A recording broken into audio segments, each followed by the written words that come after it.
Hi guys, welcome to my YouTube channel जीव शिक्षा में आप सबका स्वागत है। तो आप सब कैसे हैं? आई होप आप सब अच्छे होंगे, मस्त होंगे, स्वस्थ होंगे। आप सबकी पढ़ाई बेहतर ढंग से चल रही होगी। तो आज हम देखेंगे क्लास 12 के फिजिक्स में मोस्ट इंपॉर्टेंट क्वेश्चन के बारे में चर्चा की जा रही थी। तो आज देखेंगे चैप्टर फर्स्ट के, ठीक है। अगले क्वेश्चन पर जो क्वेश्चन है, गास की प्रमेय लिखिए। इसकी सहायता से अनंत लंबाई के पतले आवेशित तार के कारण उत्पन्न विद्युत क्षेत्र का सूत्र व्युत्पन्न कीजिए, ठीक है।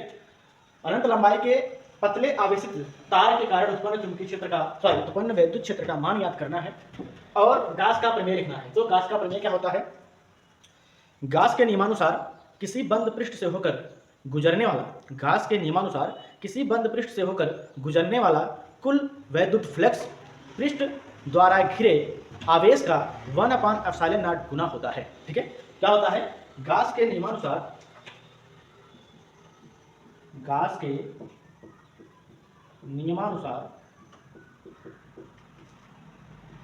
किसी बंद पृष्ठ से होकर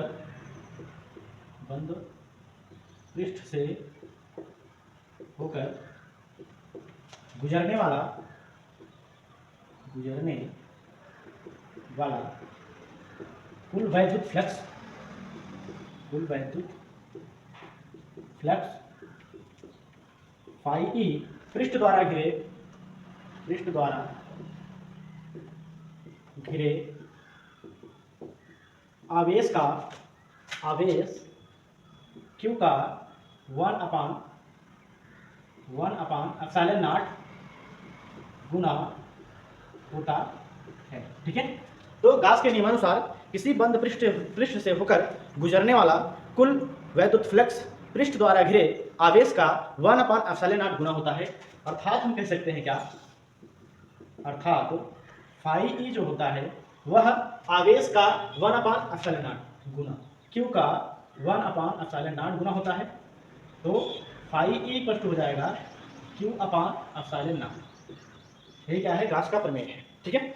चलिएगा, अगला क्वेश्चन था, इसकी सहायता से अनंत लंबाई के पतले आवेशित तार पर, ठीक है, तार के कारण उत्पन्न विद्युत क्षेत्र का सूत्र ज्ञात करना है। तो देखिएगा, एक तार है जिसकी लंबाई क्या है? L है। एक तार है जिसकी लंबाई क्या है? तार की लंबाई L है। और इस तार के कारण, ठीक है, इस तार में प्लस Q आवेश है और इस प्लस Q आवेश के कारण उत्पन्न चुंबकीय क्षेत्र का मान ज्ञात करना है। हम एक पृष्ठ की कल्पना करेंगे।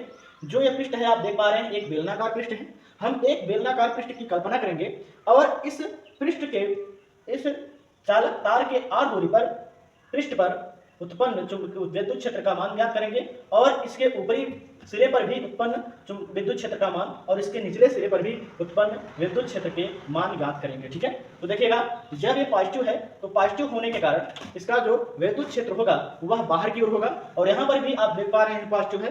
पॉजिटिव होने के कारण इसका जो विद्युत क्षेत्र होगा वह बाहर की ओर होगा और यहाँ पर भी आप देख पा रहे हैं पॉजिटिव है, जिसके कारण विद्युत क्षेत्र बाहर की ओर होगा। और यहाँ पर देखिएगा, जो पृष्ठ है वह विद्युत क्षेत्र के लंबवत दिशा में है। आप देख पा रहे हैं यह पृष्ठ जो है वह DA जो है वह विद्युत क्षेत्र के लंबवत दिशा में है, जो S1 है। और दूसरा पृष्ठ जो है S2 है वह विद्युत क्षेत्र के ही दिशा में है, विद्युत क्षेत्र के ही दिशा में है। और जो S3 पृष्ठ है, जो DA S3 पृष्ठ है वह विद्युत क्षेत्र के लंबवत घटक में है, लंबवत दिशा में है। तो यहाँ पर लिखेंगे संपूर्ण पृष्ठ से होकर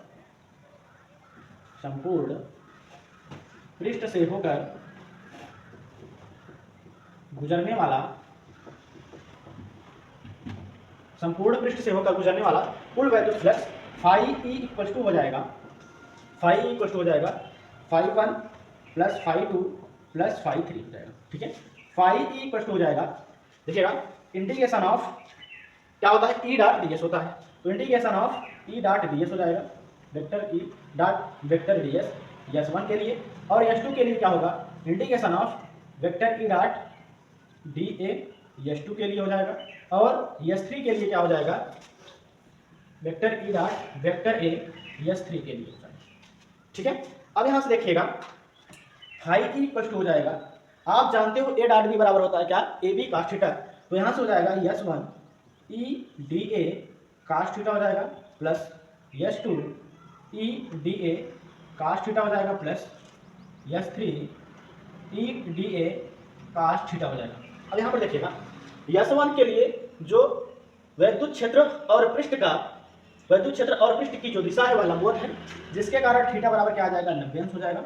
और S2 के लिए जो विद्युत क्षेत्र है और पृष्ठ का क्षेत्र है, पृष्ठ की दिशा है वह क्या है, समान है, जिसके कारण थीटा बराबर 0 अंश हो जाएगा। और यहाँ पर भी क्या है, लंबवत है, जिसके कारण थीटा बराबर हो जाएगा 90 अंश। और आप जानते हो कि काश 0 अंश का मान क्या होता है, 1 होता है, और काश 90 अंश का मान क्या होता है, 0 होता है। ठीक है, तो ये सभी क्या हो जाएंगे, 0 हो जाएंगे। तो यहाँ से फाई ई क्या प्राप्त होगा, फाई ई इक्वल टू हो जाएगा, देखिए ये 0 हो जाएगा, ये 0 हो जाएगा, प्लस यहाँ पर देखिए काश 0 अंश का मान क्या हो जाएगा, 1 हो जाएगा। तो integration of S2 E D ए काश 0 अंश का मान 1 इंटू हो जाएगा 1। ठीक है, और ये भी क्या हो जाएगा, 0 हो जाएगा। ठीक है, ये भी क्या हो जाएगा, 0 हो जाएगा।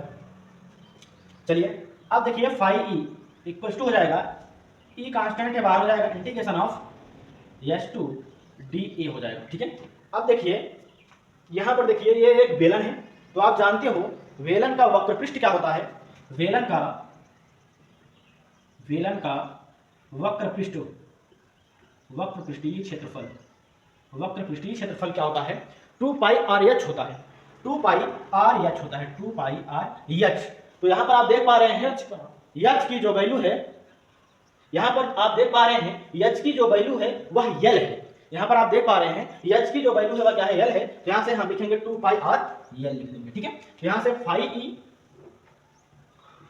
इक्वल टू क्या प्राप्त हो जाएगा, फाई ई प्राप्त हो जाएगा ई इंटू, देखिए यहाँ से integration of D a surface S2 बराबर क्या हो जाएगा, 2 पाई आर एल। ठीक है, तो यहाँ से हो जाएगा ई 2 पाई आर एल हो जाएगा। ठीक है, ई 2 पाई आर एल हो जाएगा। इसे समीकरण 1 मानिएगा। देखिए गाउस के प्रमेय से आप जानते हो फाई ई इक्वल टू होता है क्या, Q upon epsilon not. Phi E equal to होता है क्यू अपॉन एप्सिलॉन नॉट। अब देखिए रेखीय आवेश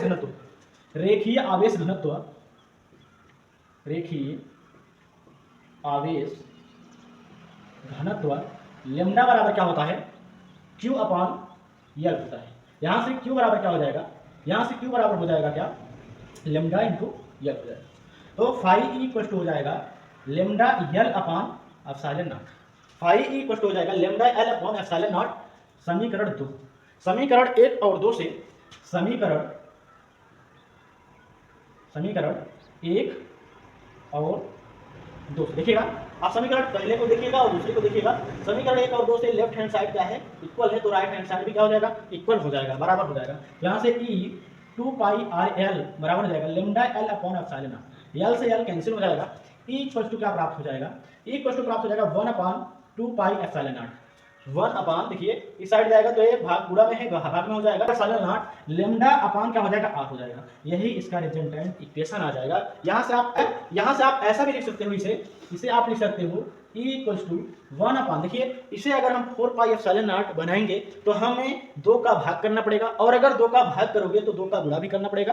तो 2 का भाग और 2 का गुणा कर दीजिएगा, 2 पाई, सॉरी देखिए 2 का यहाँ पर गुणा करोगे 2 गुणा 4 हो जाएगा, 4 पाई एप्सिलॉन नॉट यहाँ हो जाएगा 2 लेमडा अपॉन आर हो जाएगा। ये भी इसका रिजल्टेंट इक्वेशन हो जाएगा। तो आई होप आप सब समझ गए होंगे। तो आप इसका स्क्रीनशॉट ले लीजिए, उसके बाद हम चलते हैं नेक्स्ट क्वेश्चन पर। देखिएगा अगला क्वेश्चन है स्थिर विद्युतिकी का गाउस का नियम क्या है। तो आप इसके पहले वाले क्वेश्चन में आप देख चुके हैं गाउस का नियम, गाउस का प्रमेय देख चुके हैं, तो उसे हम नहीं लिखाएंगे। अगला क्वेश्चन है इसकी सहायता से एक बिंदु आवेश के कारण किसी बिंदु पर विद्युत क्षेत्र की तीव्रता का व्यंजक ज्ञात कीजिएगा। देखिएगा मान लीजिए यह एक बिंदु आवेश प्लस क्यू है, और इस बिंदु आवेश के देखिए हम अगर यहाँ पर प्लस क्यू है तो हम क्या करेंगे, एक पृष्ठ की कल्पना करेंगे। तो मान लेते हैं यह एक पृष्ठ जो है वह गोलाकार पृष्ठ है, और जब ये गोलाकार पृष्ठ है तो इस प्लस क्यू से आर दूरी पर एक बिंदु मान लेते हैं क्या स्थित है, पी स्थित है। एक बिंदु मान लेते हैं क्या स्थित है, पी स्थित है, जिस बिंदु पर विद्युत क्षेत्र की तीव्रता का मान ज्ञात करना है। हम माना नहीं लिखेंगे, आप लोग लिख लीजिएगा। माना एक आवेश, एक प्लस क्यू आवेश है, प्लस क्यू आवेश से हम एक प्लस क्यू आवेश है, और इस प्लस क्यू आवेश के चारों तरफ हम एक पृष्ठ की कल्पना करते हैं, एक गोलाकार पृष्ठ की कल्पना करते हैं, और इस बंद पृष्ठ के देखिएगा प्लस क्यू आवेश के आर दूरी पर एक बिंदु लेते हैं, बिंदु P लेते हैं जिस पर विद्युत क्षेत्र का मान ज्ञात करना है, और इस बिंदु पर हम क्या मान लेते हैं, एक अल्पांश दूरी dA मान लेते हैं। ठीक है, तो ये अल्पांश दूरी dA है, और यहाँ पर आप देख पा रहे हैं अगर यहाँ पर विद्युत क्षेत्र का मान हम ज्ञात करेंगे तो ये पॉजिटिव है। पॉजिटिव होने के कारण जो यहाँ पर विद्युत क्षेत्र का मान प्राप्त होगा वह बाहर की ओर होगा, और बाहर की ओर विद्युत क्षेत्र भी होगा, और जो पृष्ठ होगा, जो पृष्ठ की दिशा होगी, जो अल्पांश बिंदु अल्पांश पृष्ठ की जो दिशा होगी वह भी बाहर की ओर हो जाएगी, जो विद्युत क्षेत्र की दिशा की ओर ही हो जाएगी। ठीक है, तो देखिएगा संपूर्ण गासियन पृष्ठ से होकर, संपूर्ण गासियन पृष्ठ से होकर गुजरने वाला कुल वैद्युत फ्लक्स देखिएगा फाई ई इक्वल टू हो जाएगा integration of E dot sorry D phi E, क्या हो जाएगा, डी फाई ई हो जाएगा। फाई ई इक्वल टू हो जाएगा integration of E vector E dot vector D A. ठीक है, vector E dot vector D A. आप जानते हो फाई ई, देखिए आप जानते हो फाई ई बराबर क्या होता है, ई डॉट डी ए होता है। जैसे यार हो जाएगा ई डॉट डी, तो फाई ई इक्वल टू हो जाएगा, यहाँ से देखिएगा integration of E dot D A. आप जानते हो ए डॉट बी बराबर होता है ए बी cos थीटा, उसी प्रकार से ई डॉट डी ए बराबर हो जाएगा ई डी ए cos थीटा, ई डी ए cos थीटा हो जाएगा। अब आप यहाँ पर देख पा रहे हैं जो पृष्ठ की दिशा है वही क्या है, विद्युत क्षेत्र की दिशा है, तो थीटा बराबर यहाँ पर क्या हो जाएगा, 0 अंश हो जाएगा, जिसके कारण फाई इक्वल टू हो जाएगा integration of E D A cos 0 अंश, तो फाई ई इक्वल टू हो जाएगा इंटीग्रेशन ऑफ ई डी ए 1 हो जाएगा इसका मान। ठीक है, तो यहाँ से फाई ई इक्वल टू हो जाएगा, ई क्या हो जाएगा, ई क्या है, कांस्टेंट है, बाहर हो जाएगा, D a integration of D ए हो जाएगा। अब आप यहाँ पर एक गोला है तो यहाँ से हो जाएगा गोले का पृष्ठीय क्षेत्रफल, गोले का पृष्ठीय क्षेत्रफल बराबर क्या होता है, 4 पाई आर स्क्वायर होता है। क्या होता है, 4 पाई आर स्क्वायर हो जाता है। तो यहाँ से हो जाएगा, तो यहाँ पर देखिए इंटीग्रेशन ऑफ डी ए बराबर हम क्या लिखेंगे, 4 पाई आर स्क्वायर हो जाएगा, तो इक्वल टू हो जाएगा ई 4 पाई आर स्क्वायर हो जाएगा। इसे समीकरण 1 मान लीजिएगा। उसके बाद देखिए गास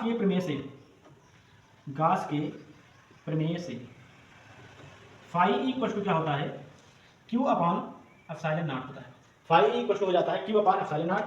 क्या आगे देखिएगा, इसे समीकरण 2 मान लीजिएगा, इसे समीकरण 2 मान लीजिएगा। अब यहाँ से देखो समीकरण 1 और 2 से, समीकरण 1 और 2 से, यहाँ से समीकरण 1 और 2 से क्या हो जाएगा, देखिए लेफ्ट हैंड साइड बराबर है तो राइट हैंड साइड भी अपने आप बराबर हो जाएगा, तो ई 4 पाई आर स्क्वायर बराबर हो जाएगा क्यू अपॉन एप्सिलॉन नॉट। यहाँ से ई इक्वल टू हो जाएगा 1 अपॉन 4 पाई एप्सिलॉन नॉट। देखिए 4 पाई आर स्क्वायर क्या है, गुणा में है, इस साइड आएगा तो क्या हो जाएगा, भाग में, तो 1 upon 4 pi epsilon not Q upon क्या हो जाएगा, आर स्क्वायर हो जाएगा। यही विद्युत क्षेत्र की तीव्रता का मान आ जाएगा न्यूटन प्रति कूलम। भाई आप समझ गए होंगे, तो आप इसका स्क्रीनशॉट ले लीजिए। उसके बाद हम चलते हैं नेक्स्ट क्वेश्चन पर। चलिए देखिए अगला क्वेश्चन है, स्थिर वैद्युतिकी गास का नियम लिखिए। इसकी सहायता से एक समान आवेशित पतले गोली खोल आवेश की तथा त्रिज्या आर के कैपिटल आर के कारण विद्युत क्षेत्र का मान खोल के बाहर, देखिए एक गोला है, उस गोले को खोल मान लिया गया है। ठीक है, उस गोले के देखिएगा पृष्ठ के बाहर निकालना है, पृष्ठ के, इस गोले के पृष्ठ के बाहर उत्पन्न विद्युत क्षेत्र, और पृष्ठ के अंदर यस, देखिए क्यू पर, पृष्ठ के बाहर क्यू पर, और पृष्ठ के अंदर यस पर विद्युत क्षेत्र, और पृष्ठ पर अर्थात पी पर, पृष्ठ की सतह पर, अब देख पा रहे हैं खोल की सतह पर पी पर विद्युत क्षेत्र की तीव्रता का मान ज्ञात करना है, ई का वैल्यू ज्ञात करना है। तो हम देखते हैं, चलिए देखिए बिंदु क्यू के लिए, बिंदु क्यू के लिए क्या करेंगे, देखिए एक खोल के बाहर है स्थित एक बिंदु Q जिस पर हमें विद्युत क्षेत्र का मान ज्ञात करना है, और यहाँ पर हम एक अल्पांश दूरी dA मान लेते हैं, एक अल्पांश दूरी का मान लेते हैं, dA मान लेते हैं, और आप जानते हो ये प्लस है, आवेश क्या है, प्लस है, जिसके कारण जो विद्युत क्षेत्र प्राप्त होगा वह बाहर की ओर प्राप्त होगा, और जो यह अल्पांश दूरी है इसकी दिशा भी, अल्पांश दूरी की दिशा भी क्या हो जाएगा, बाहर की ओर हो जाएगी। ठीक है, यहाँ से देखिएगा बिंदु Q के लिए फाई जो विद्युत फ्लक्स प्राप्त होगा, फाई ई वह integration of E dot D A प्राप्त हो जाएगा, अर्थात क्या प्राप्त होगा, डी फाई ई प्राप्त हो जाएगा। यहाँ से फाई ई इक्वल टू हो जाएगा यहाँ से ई डॉट डी ए हो जाएगा, vector E dot vector D A हो जाएगा। फाई ई इक्वल टू हो जाएगा, देखिएगा ई डॉट डी ए क्या हो जाता है, ई डी ए कास थीटा हो जाएगा।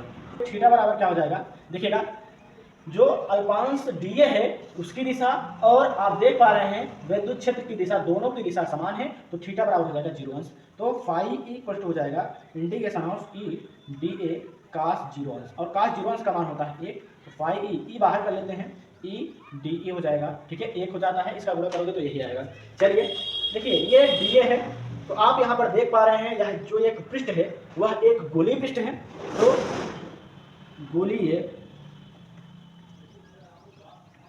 गोलीय पृष्ठ का क्षेत्रफल बराबर क्या हो जाएगा 4 पाई आर स्क्वायर हो जाएगा। तो यहाँ से आप लिख सकते हो integration of D A equal to क्या 4 पाई आर स्क्वायर हो जाएगा। डी ए बराबर क्या हो जाएगा 4 पाई आर स्क्वायर, तो डी ए के स्थान पर हम क्या लिख देंगे, इंटीग्रेशन ऑफ डी ए के स्थान पर हम 4 पाई आर स्क्वायर लिख देंगे। तो यहाँ से देखिए फाई ई इक्वल टू हो जाएगा, फाई ई इक्वल टू हो जाएगा ई 4 पाई आर स्क्वायर हो जाएगा, समीकरण 1 मान लीजिएगा। उसके बाद गास के प्रमेय से फाई ई इक्वल टू होता है क्यू अपान एप्सिलॉन नॉट, समीकरण 2 मान लीजिएगा। समीकरण 1 और 2 से, समीकरण 1 और 2 से, समीकरण 1 और 2 से क्या हो जाएगा, तो फाई ई और फाई क्या है समान है, तो लेफ्ट हैंड क्या है, लेफ्ट हैंड साइड क्या है समान है, तो राइट हैंड साइड भी अपने आप समान हो जाएगा। तो ई 4 पाई आर स्क्वायर बराबर हो जाएगा क्यू अपान एप्सिलॉन नॉट, यहाँ से ई इक्वल टू हो जाएगा 1 upon 4 pi epsilon not Q upon R square हो जाएगा। यह गोलीय पृष्ठ के, यह गोलीय खोल के बाहर स्थित बिंदु क्यू पर उत्पन्न विद्युत क्षेत्र की तीव्रता का मान आएगा, ठीक है। देखिएगा खोल के अंदर, दूसरा क्या है, दूसरा कुछ है खोल के भीतर ना, तो खोल है खोल के भीतर, खोल के भीतर, ठीक है। तो बिंदु यस के लिए, बिंदु यस के लिए आप यहां पर देखिएगा बिंदु यस के लिए जो Q का मान है वह 0 है, यहाँ पर आवेश क्या है, शून्य है, आवेश नहीं है, क्योंकि यह पृष्ठ के अंदर है, इस गोले के अंदर है, जिसके कारण Q का मान 0 है। और जब Q का मान 0 है तो वैद्युत फ्लक्स फाई ई का मान क्या हो जाएगा, 0 हो जाएगा। और जब वैद्युत फ्लक्स फाई ई का मान 0 हो जाएगा तो यहाँ पर उत्पन्न वैद्युत क्षेत्र ई का मान क्या हो जाएगा, Q का मान 0 होने के कारण ई का मान क्या हो जाएगा, शून्य हो जाएगा, ई का मान क्या हो जाएगा, शून्य हो जाएगा। तीसरा देखिएगा, तीसरा इसी में है, क्या है, खोल की सतह पर देख लीजिएगा, खोल की सतह पर, खोल की सतह पर देखो, खोल की सतह पर जो यहाँ पर स्मॉल आर होगा, जो यहाँ पर स्मॉल आर होगा वह इस कैपिटल आर के बराबर होगा, तभी तो इस सतह पर हो जाएगा। तो यहाँ पर बिंदु पी के लिए, बिंदु पी के लिए तो यहाँ से क्या हो जाएगा, कैपिटल आर इक्वल टू हो जाएगा स्मॉल आर के, कैपिटल आर इक्वल टू हो जाएगा क्या, स्मॉल आर के। तो यहाँ पर जो प्राप्त होगा, यहाँ से देखिएगा समीकरण 1 से, इसे समीकरण 1 बना लीजिएगा, इसमें समीकरण 3 बना लीजिएगा, समीकरण 3 से, समीकरण 3 से, समीकरण 3 से क्या हो जाएगा, देखिए यहाँ पर जो आर स्मॉल आर स्क्वायर है वही क्या हो जाएगा, कैपिटल आर स्क्वायर हो जाएगा। ई इक्वल टू क्या हो जाएगा 1/4 पाई epsilon not Q upon capital R square, ठीक है, न्यूटन प्रति कूलम, यहाँ पर भी न्यूटन प्रति कूलम, यही रिजल्टेंट इक्वेशन आ जाएगा। तो आई होप आप सब समझ गए होंगे। तो आप इसका स्क्रीनशॉट लीजिए, उसके बाद हम चलते हैं नेक्स्ट क्वेश्चन पर। देखिए अगला क्वेश्चन, एक वर्ग के दो विपरीत कोणों पर आवेश कैपिटल क्यू रखे हैं, दूसरे विपरीत कोणों पर आवेश स्मॉल क्यू रखे हैं। यदि किसी आवेश कैपिटल क्यू पर नेट वैद्युत बल शून्य हो तो कैपिटल क्यू अपान स्मॉल क्यू का मान ज्ञात कीजिएगा, ठीक है। कैपिटल क्यू अपान स्मॉल क्यू बराबर होगा, अर्थात कैपिटल क्यू अपान स्मॉल क्यू का मान ज्ञात करना है। तो देखिएगा एक वर्ग है जिसके एक कोनों पर क्या रखा गया है, कैपिटल क्यू, और दूसरे कोनों पर रखा गया है स्मॉल क्यू आवेश, ठीक है। तो यहाँ पर भी स्मॉल क्यू और यहाँ पर भी कैपिटल क्यू, विपरीत कोनों पर रखा गया है। एक कोनों पर कैपिटल क्यू रखा गया है, उसके विपरीत कोनों पर क्या रखा गया है, माइनस स्मॉल क्यू रखा गया है। तो कहा जा रहा है यदि किसी आवेश कैपिटल क्यू पर, यह कैपिटल क्यू है, किसी आवेश कैपिटल क्यू पर जो नेट वैद्युत बल है, जो वैद्युत बल का मान है, ठीक है, क्या है, शून्य है, शून्य है, तो कैपिटल क्यू अपान स्मॉल क्यू का मान ज्ञात करना है। तो आप देखिएगा यहाँ पर ये कैपिटल क्यू है, इस कैपिटल क्यू से देखिए कैपिटल क्यू और स्मॉल क्यू के बीच जो वैद्युत बल प्राप्त होगा F1 प्राप्त होगा, ठीक है। कैपिटल क्यू और स्मॉल क्यू के बीच जो वैद्युत बल प्राप्त होगा वह F1 प्राप्त होगा, और F1 और F2 के बीच एक परिणामी बल प्राप्त होगा, एक परिणामी बल क्या प्राप्त होगा, एफ आर प्राप्त हो जाएगा। मान लीजिएगा एक परिणामी बल क्या प्राप्त होगा, एफ आर प्राप्त हो जाएगा। ठीक है, एक परिणामी बल क्या प्राप्त होगा, एफ आर प्राप्त होगा। तो देखिएगा आवेश कैपिटल क्यू तथा स्मॉल क्यू के बीच उत्पन्न वैद्युत बल, एफ वन इक्वल टू हो जाएगा 1/4πε0 क्यू अपान क्या होता है, क्यू अपान आर स्क्वायर। ठीक है, तो आर स्क्वायर यहाँ पर होगा, लेकिन यहाँ पर आर जो है, आर की दूरी क्या है, ए है, यहाँ से हो जाएगा ए स्क्वायर। क्या हो जाएगा, ए स्क्वायर हो जाएगा। और यही जो F1 है वही F2 के बराबर हो जाएगा, क्योंकि जो F2 प्राप्त होगा वह भी क्या प्राप्त होगा, 1/4πε0 क्यू। यहाँ पर देखिए स्मॉल क्यू है और कैपिटल क्यू है, तो एक स्मॉल क्यू हो जाएगा और एक क्या हो जाएगा, कैपिटल क्यू हो जाएगा। ठीक है, स्मॉल क्यू और कैपिटल क्यू। देखिए कूलाम का नियम क्या कहता है, स्थिर दो बिंदु आवेशों के बीच लगने वाला, स्थिर दो बिंदु आवेशों के बीच लगने वाला वैद्युत बल जो होगा वह दोनों आवेशों के गुणनफल के अंतर्मानुपाती तथा उनके बीच की दूरी के वर्ग के व्युत्क्रमानुपाती होता है, अर्थात यह इज डायरेक्टली प्रोपोर्शनल टू होता है क्या, क्यू अपन देखिए Q1 इंटू Q2 हो जाता है, वहां पर Q1 और Q2 था, Q1 इंटू Q2 अपन क्या हो जाता है, आर स्क्वायर हो जाता है। ठीक है, उसी प्रकार से यहाँ पर भी हो जाएगा। देखिए स्मॉल क्यू और कैपिटल क्यू हो जाएगा, स्मॉल क्यू और कैपिटल क्यू अपन क्या हो जाएगा, ए स्क्वायर हो जाएगा। इनके बीच की दूरी क्या है, ए है, और यहाँ पर भी वही प्राप्त होगा। तो हम मान लेंगे तो जो F1 प्राप्त हो रहा है वह F2 के बराबर हो जाएगा, जो F1 प्राप्त हो रहा है वह F2 के क्या हो जाएगा, बराबर हो जाएगा। देखिएगा बिंदु ऐसे लिखिए, आवेश क्यू पर उत्पन्न परिणामी बल एफ आर इक्वल टू हो जाएगा। देखिए एफ आर इक्वल टू हो जाएगा, आप जानते हो जब परिणामी निकाला जाता है तो क्या हो जाता है, A square plus under root में A square plus B square plus 2ab cos theta हो जाता है। यहाँ से हो जाएगा F1 का स्क्वायर, आप 11th में पढ़े होंगे, और F2 का square plus 2F1 F2 cos theta हो जाएगा, 2F1 F2 cos थीटा हो जाएगा। और यहाँ पर आप देख पा रहे हैं यह जो थीटा का मान क्या है, 90 अंश है, तो थीटा बराबर क्या हो जाएगा, 90 अंश हो जाएगा। आर इक्वल टू हो जाएगा अंडर रूट में F1 का स्क्वायर प्लस F2 का square plus 2F1 F2 cos 90 अंश हो जाएगा। ठीक है, चलिए आगे देखते हैं। एफ आर इक्वल टू हो जाएगा, आप जानते हो cos 90 अंश का मान क्या होता है, 0 होता है, तो ये सभी क्या हो जाएंगे, 0 हो जाएगा। तो अंडर रूट में हो जाएगा F1 का स्क्वायर प्लस F2 का स्क्वायर हो जाएगा। ठीक है, अब यहाँ से देखिएगा F1 जो है वह F2 के बराबर है, F1 जो है वह क्या है, F2 के बराबर है। तो एफ आर इक्वल टू हो जाएगा अंडर रूट में, देखिए F2 के स्थान पर हम F1 लिख सकते हैं, तो F1 का स्क्वायर प्लस F1 का स्क्वायर हो जाएगा। एफ आर इक्वल टू हो जाएगा अंडर रूट में 2F1 का स्क्वायर हो जाएगा। ठीक है, देखिएगा एफ आर इक्वल टू हो जाएगा, F1 का स्क्वायर बाहर हो जाएगा, तो F1 इंटू अंडर रूट 2 हो जाएगा। ठीक, चलिए अब देखिएगा यहां से इनके और इनके बीच के जो बल लगेगा, कैपिटल क्यू और स्मॉल क्यू के बीच जो बल लगेगा उसे हम मान रहे हैं क्या बल लग रहा है, F3 बल लग रहा है। क्या लग रहा है, F3 बल लग रहा है। और देखिएगा कैपिटल क्यू और कैपिटल क्यू के बीच की दूरी जो हम प्राप्त करेंगे, यहां पर देख पा रहे हैं आप एक त्रिभुज बन रहा है 90 अंश है। ठीक है, यहाँ पर आप देख पा रहे हैं एक त्रिभुज बन रहा है जो 90 अंश है। पाइथागोरस के प्रमेय से यहाँ पर हम Q और Q, कैपिटल Q और कैपिटल Q के बीच की दूरी का मान हम ज्ञात कर सकते हैं, किसके, पाइथागोरस प्रमेय से। तो पाइथागोरस प्रमेय से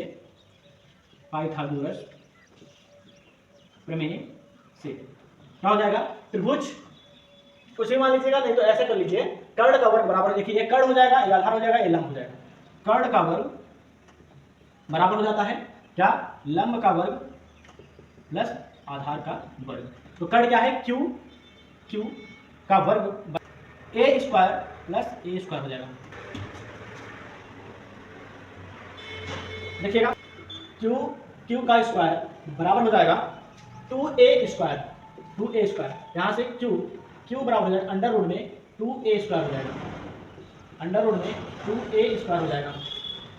capital Q into capital Q बराबर हो जाएगा अंडर रूट, देखिए ए क्या हो जाएगा, बाहर हो जाएगा, a अंडर रूट 2 हो जाएगा। ठीक है, अब देखिएगा कैपिटल क्यू और कैपिटल क्यू, आवेश कैपिटल क्यू और कैपिटल क्यू तथा कर दीजिएगा, तथा कैपिटल क्यू के बीच उत्पन्न या लगने वाला वैद्युत बल